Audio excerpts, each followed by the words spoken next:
Mr. Scott, you're recognized. Thank you, Madam Chair.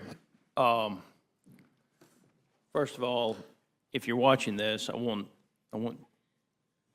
people to be a little diligent. If you are watching this, you probably have the ability to look up federal medical assistance percentage, FMAP, as we call it.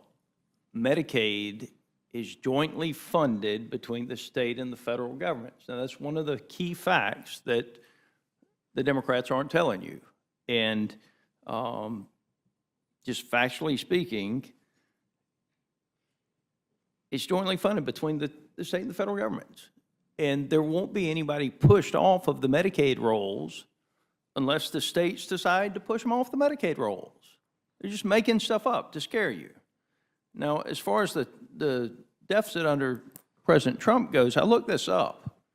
You know, one of the votes you talk about had 6 no votes in the House and passed by voice in the Senate.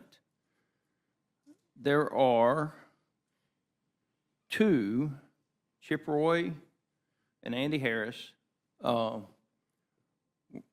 the only 2 no votes on that piece of legislation that are still here, not just in, you know, it was $2+ trillion in spending. But I don't understand the Democrats' criticism of a piece of legislation that they voted for. I mean, it's just pure hypocrisy. It is the definition of hypocrisy. Now, I will tell you, I think we spent too much money under COVID, and I think hindsight's 20/20. But just factually speaking, under Donald Trump, every one of the deals that he did under COVID was done in a very broad bipartisan manner. And if I'm not mistaken, they all passed under suspension. That's correct. In the House of Representatives. That's correct. That's And correct. And the America Rescue Plan, to contrast the bipartisan nature of those COVID relief-related bills, the American Rescue Plan, which was the first use of the reconciliation process when the Democrats had total control, had 0 Republican support for it and $1 trillion still unspent from the previous COVID relief. Let me ask you this. Total tax collections right now under the current tax code, $4.92 trillion, if I read it correctly. Has there ever been a higher tax collection? We're at record rates of revenue. So from best I can tell, there's been a lot of talk about the corporate income tax rate and the reduction there. Corporate tax collections seem to be higher than they've ever been in the history of the country as well. Is that correct? Yeah, that's correct. Record revenue from corporations. After we reduced their rate to a number that was not even in the top 25% for other developed countries we compete with around the globe. So we have higher tax revenue than we've ever had, and correct. and yet we still have a record deficit. That's correct. So there's no doubt something has to be done. We can either control the fall or the fall will control us, right? And what we want to do is to avoid any steep decline in the economy, because if we just want to talk about the facts, federal tax revenues over the course of a period of time, 3, 5, 10 years, are going to average 17% of the GDP of the country. Is that Right. a fair statement? That's fair.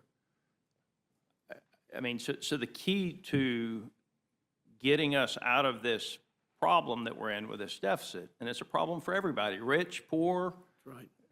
you know, and everywhere in between, is that you grow the GDP of the country so that tax revenues will continue to increase, and you slow the growth of the spending.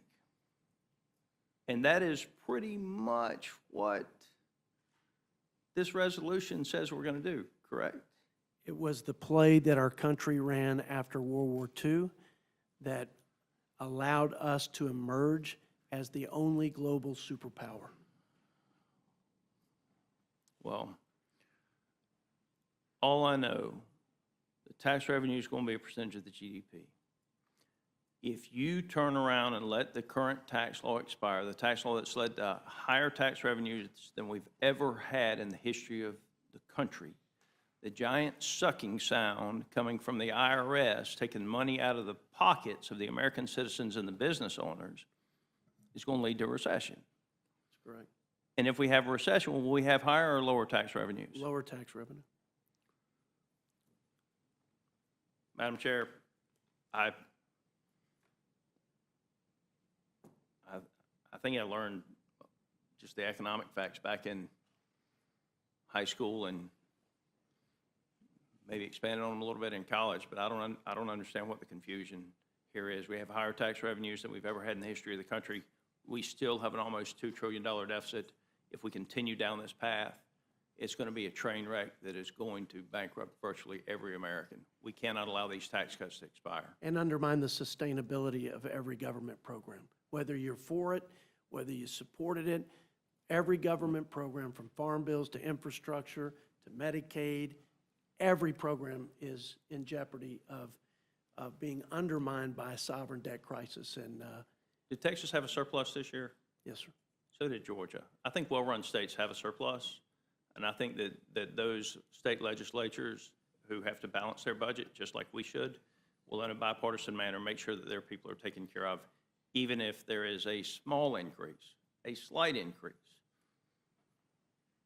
in the FMAP percentage that they would pay. And with that, Madam Chair, I yield. Thank you, Mr. Scott, and thank you for your economics lesson. Mr. Griffith, you're recognized.